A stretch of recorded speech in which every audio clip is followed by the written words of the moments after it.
Jack believed he had unlocked the universe. He thought his veil had been lifted, his mind open to a grand and beautiful reality. But the truth was far more insidious. What Jack had mistaken for revelation was, in fact, deception. The veil had not been removed. It had been drawn tighter, obscuring his vision entirely. Marina had ensnared him, body and soul. She had enchanted him, her every word dripping with poison, her every touch an aphrodisiac. Marina was no ordinary being. She was a Jezebel, one of the highest-ranking demons in the infernal hierarchy. Her beauty was a mask, her kindness a weapon, her promises nothing more than traps. What Jack saw as paradise was nothing of the sort. The black rock beneath his feet was not glistening with otherworldly beauty. It was charred stone, darkened by the eternal fires of hell.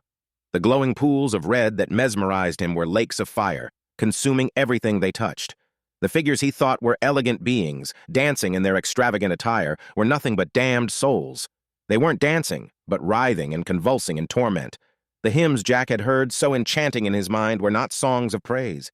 They were screams, agonized, unending cries of despair.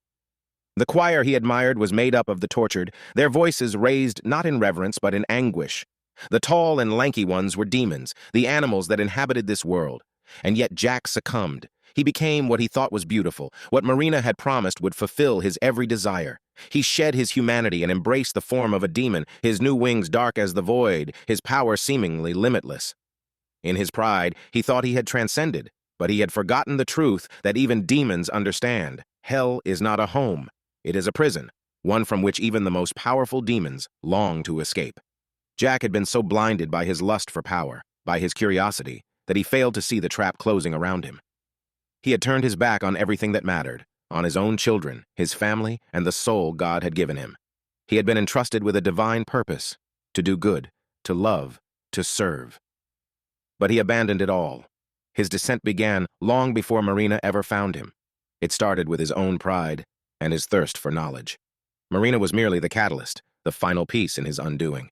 Her seduction was his excuse, but the fault was his own.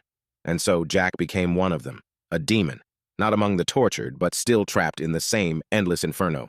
He may have escaped the flames, but he would never escape the despair, the emptiness, the eternal longing for what he had lost. What he failed to realize, what all who fall forget, is that turning away from God always leads to this place. And once here, there is no way back.